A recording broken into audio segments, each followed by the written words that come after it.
তেজপুৰ চিকিৎসা মহাবিদ্যালয়ৰ দায়িত্বজ্ঞানহীনতা সিটি স্কেনৰ ৰিপৰ্টৰ পৰিৱৰ্তে আহিল আন ৰোগীৰ এক্স-ৰে ৰিপৰ্ট জামুগুৰিহাটৰ সামধৰাৰ এগৰাকী ৰোগীৰ লগত ঘটিছে এই ঘটনা গজেন শইকীয়া নামৰ লোকজন ভুগি আছিল পেটৰ বিষত চিকিৎসকৰ পৰামৰ্শ অনুসৰি গজেন শইকীয়াই কৰিছিল সিটি স্কেন আৰু গজেনৰ ভাতৃয়ে সেই ৰিপৰ্ট দাখিল কৰিলে চিকিৎসকক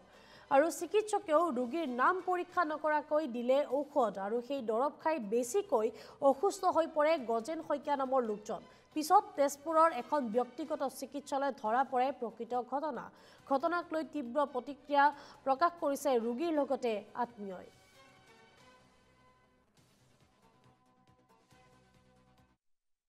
আমাৰ দাদা আজি অলপ দিনৰ পৰা অসুস্থ হৈ আছিল তাৰ পিছত টুমুকি মেডিকেল লৈ গলো মেডিকেল নিয়াৰ পিছত আমি ডক্টৰ এজনক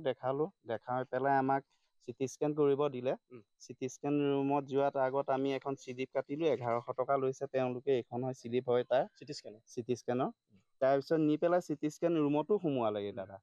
তাৰ পিছত হেতে কি কৰিছে আহোতে প্ৰায় আধা ঘন্টা অলপ বেছি হৈছে এনেকুৱা তেওঁলোকে আমাক এখন ৰিপৰ্ট দিলে এখন ৰিপৰ্টখন দিলে এক্স-ৰে ৰিপৰ্ট হে কৰিছিল সিটি স্কেন কিন্তু দিছে এখন এক্স-ৰে ৰিপৰ্ট হয় তাৰপিছত আমি ইমান বুজি নাপাওঁ মানে নাজানো ইমান ইংলিছটো আৰু গতিকে সব ইংলিছত লিখা আছে ইমান বুজিও নাপালো নতুনকে যোৱা হয় তাৰপিছত আমি নি পেলাই ডক্টৰ এজনক দেখালো এইখিনি দেখাওঁতে তেওঁলোকে কি বেমাৰ কি নাজানো কিন্তু ঔষধ এইখিনি বহুতখিনি আমাক ঔষধ লিখি দিলে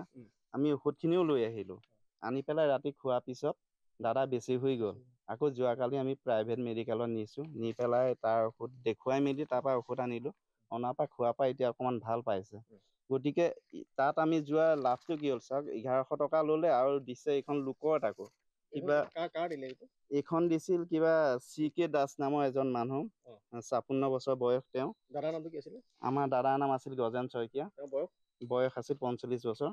গতিকে এইখন তেওঁলোকে জানি শুনি হেতে যে ডক্টৰ হয় গতিকে কিমান ভুল কৰি এখন দি পঠাইছে আমাক আৰু ট্ৰিটমেন্টটো পুৰা